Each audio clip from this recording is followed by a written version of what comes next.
ഇറ്റലിയിലെ കറ്റാനിയ നഗരത്തെ വിനാശകരമായ അഗ്നിപർവ്വത സ്ഫോടനത്തിൽ നിന്നും വിശുദ്ധ അഗാത്ത എപ്രകാരം സംരക്ഷിച്ചു എന്നതിൻ്റെ അത്ഭുതകരമായ ചരിത്രം വീണ്ടും ചർച്ചയാകുന്നു.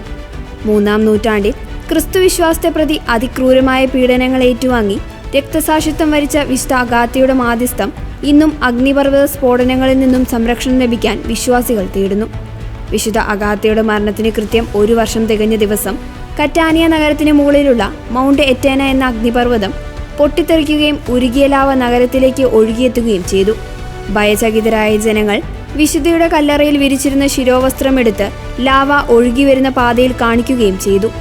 അത്ഭുതകരമെന്ന് പറയട്ടെ, ആ ശിരോവസ്ത്രത്തിന് മുന്നിൽ വെച്ച് ലാവയുടെ ഒഴുക്കു നിലയ്ക്കുകയും നഗരം വൻ ദുരന്തത്തിൽ നിന്ന് രക്ഷപ്പെടുകയും ചെയ്തു.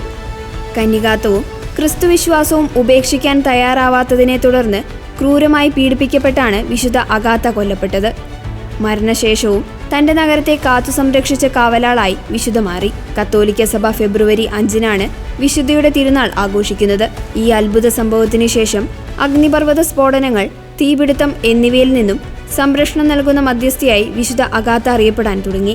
ലോകമെമ്പാടുമുള്ള അഗ്നിശമന സേനാംഗങ്ങൾ തങ്ങളുടെ ഔദ്യോഗിക മധ്യസ്ഥയായി വിശുദ്ധയെ വണങ്ങുന്നു. യഥാർത്ഥ വിശ്വാസത്തിന് മലകളെ മാറ്റാൻ കഴിയുമെന്ന ബൈബിൾ വചനത്തിന് തെളിവാണ് വിശുദ്ധ അഗാത്തയുടെ ഈ അത്ഭുത സംഭവമെന്ന് വിശ്വാസികൾ സാക്ഷ്യപ്പെടുത്തുന്നു.